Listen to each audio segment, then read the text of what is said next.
రైతులను పట్టించుకోరా? ఈ రాష్ట్ర ప్రజలను పట్టించుకోరా అని అడుగుతున్నాను.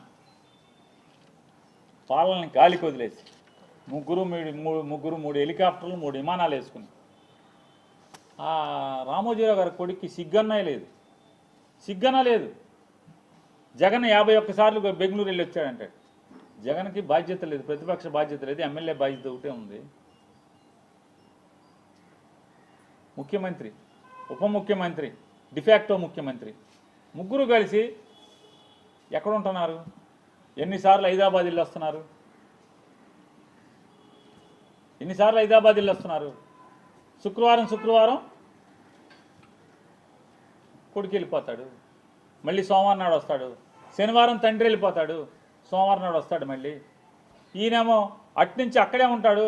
వారానికి ఒకసారో 2 సార్లు లేకపోతే 10 రోజులకు ఒకసారో ఆయన షూటింగ్కి వచ్చినట్టుగా ఇక్కడికి వచ్చి వెళ్తాడు. ప్రత్యేక విమానంలో వస్తాడు. జనం సొమ్ము కదా, జనం సొమ్ముతో మీరు విమానాల్లో గాల్లో చక్కర్లు కొడతారు. పోనీ ఎక్కడన్నా ఏదన్నా జరగకపోవడం జరిగితే, ప్రజలకు కష్టాలు వస్తే, రైతులకు కష్టాలు వస్తే వెళ్ళి చూసినోడు ఎవడన్నా ఉన్నాడా? జనం సొమ్ముతోనే కదా తిరుగుతున్నది. హెలికాప్టర్లు విమానాలు వేసుకుని వెళ్ళరా? ఎక్కడికి వెళ్ళరు, చూడరు. సిగ్గు లేకుండా జగన్మోహన్ రెడ్డి గారి మీద పడేడుస్తారు మీరు. నేను అడిగేది మిమ్మల్నే, రామోజీరావు గారి అబ్బాయి గారు భారతి గారి మీద పడేడుస్తారు. తప్పుడు రాతలు రాస్తారు, విషపు రాతలు రాస్తారు.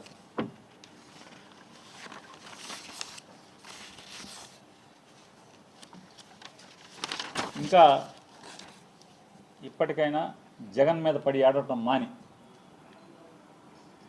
కూటమి ప్రభుత్వం కానీ లేదా ప్రభుత్వాన్ని మోస్తున్న మీడియా కానీ జగన్మోహన్ రెడ్డి గారి మీద పడి ఆడటం మాని, జనం కోసం మీ మీద ఎన్నో ఆశలతో, ఎన్నో అభూత కల్పనలు, అరిచేతిలో వైకుంఠం చూపించారు ప్రజలకి.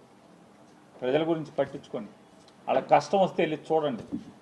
ఇంకా ఇప్పటికి సంవత్సరం 16 మాసాలు అయిపోయింది. ఇప్పటికి 16 మాసాలు అయినా కూడా ఇంకా జగన్ మీద పడి ఆడవటం, ప్రజలకు ఏం కావాలో చూసి ఆడవమని చెప్పని హితవు పలుకుతూ, నిన్న అసెంబ్లీలో జగన్మోహన్ రెడ్డి గారు ప్రతిపక్ష నాయకుడిగా అసెంబ్లీలో నాకు సమయాన్ని ఇచ్చేటువంటి, అంటే పాలక పక్షంతో ధీటుగా ఆంధ్రప్రదేశ్ రాష్ట్రంలో ఉన్నటువంటి ఏకైక, అసెంబ్లీలో ఉన్నటువంటి ఏకైక ప్రతిపక్షంగా, ఆంధ్ర రాష్ట్రంలో ప్రభుత్వానికి వ్యతిరేకంగా పనిచేస్తున్నటువంటి ఏకైక పార్టీగా, 40% ఓట్లు తెచ్చుకున్నటువంటి రాజకీయ పార్టీగా, ప్రజల పక్షాన ప్రభుత్వం చేస్తున్నటువంటి పాపాలు, ప్రభుత్వం చేస్తున్నటువంటి తప్పులు, ప్రభుత్వం చేస్తున్నటువంటి మోసాలని నిలదీయటం కోసం అసెంబ్లీలో నా గళం వినిపించడానికి సరైన సమయాన్ని ఇచ్చేదానికి నాకు అవకాశం కల్పించండి అని చెప్పని కోర్టును ఆశ్రయిస్తే, కోర్టు స్పీకర్ గారిని నోటీస్ అందజేస్తే దాని మీద ఏమాత్రం వయసుకు కానీ, ఆ కుర్చీకి కానీ, కూర్చున్న కుర్చీకి కానీ విలువివ్వకుండా మరిచి మాట్లాడేటువంటి, అవాకులు చవాకులు పేలుతున్నటువంటి ఆ వ్యక్తి మాట్లాడుతుంటే అతనికి తందానా అని భజన కొడుతూ కామినేని శ్రీనివాస్ గారు, కైకులూరు శాసనసభ్యులు, మాజీ మంత్రివర్యులు, 5 ఏళ్ళు, దాదాపు 4.5 ఏళ్ళు నారా చంద్రబాబు నాయుడు గారితో పాటు మంత్రి పదవి ఎలగెట్టినటువంటి కామినేని శ్రీనివాస్ గారు లేచి మాట్లాడతాడు తనకు తనే. ఈరోజు దాకా ఏ రోజు కైకులూరులో దారుణాలు జరిగినా, కైకులూరులో కష్టాలున్నా, కైకులూరులో రోడ్లు బాగోపోయినా, కైకులూరులో గ్రామాలకు మంచినీళ్ళు రాకపోయినా, కైకులూరులో ప్రజలకు కష్టాలు ఎదురైనా, కైకులూరులో ఒక దళిత వాడ మీద జనసేన పార్టీకి సంబంధించిన వాళ్ళందరూ కూడా కిరాతకంగా, పైశాచికంగా కత్తులతో దాడి చేసి హత్యాయత్నం చేస్తే దాని మీద ఏ రోజు కూడా మాట్లాడ్డాయన. పోలీసుని ఏ రోజు కూడా దండించడు, ఒక్కడిని నిలదీయడు. ఏంట్రా నా నియోజకవర్గంలో ఈ పాపాలు ఏంట్రా అని చెప్పని ఆయనే ఫోన్ చేసి సరెండర్ చేస్తాడు, ఎస్పీకి ఫోన్ చేసి వాళ్ళ జోలికి వెళ్ళొద్దని చెప్తాడు. ఆ పెద్ద మనిషి గారు నియోజకవర్గంలో పరిస్థితుల గురించి మాట్లాడకుండా ఆయన అసెంబ్లీలో మాట్లాడతాడు. సినిమాల గురించి, సినిమా రేట్ల గురించి, సినిమా వాళ్ళు వచ్చారని చెప్పాను. అదేమన్నా అసెంబ్లీలో జరుగుతున్నటువంటి అంశమా?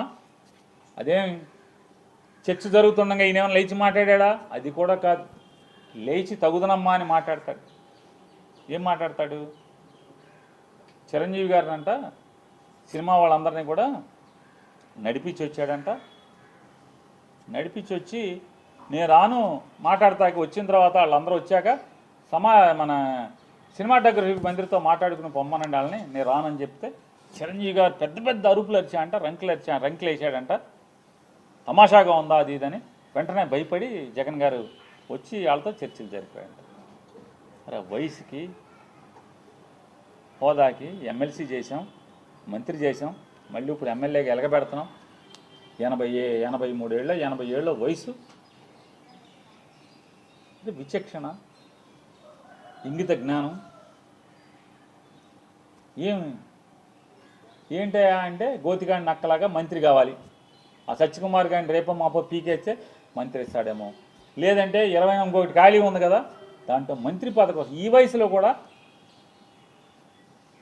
ఊరు పొమ్మంటుంది, కాడి రమ్మంటుంది.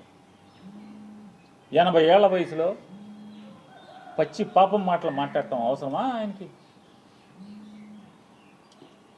అసత్యాలు. నిజంగా చిరంజీవి గారు గడ్డి పెట్టాడు కాబట్టి సరిపోయింది. వాళ్ళ తమ్ముడు గారు మాట్లాడినప్పుడు మళ్ళీ తమ్ముడు బాధపడతాడేమని సైలెంట్గా ఉండకుండా అదృష్టవశాత్తు బాలకృష్ణ లేచాడు. బాలకృష్ణ లేచి అంటే బాలకృష్ణకి బాధ ఏంటంటే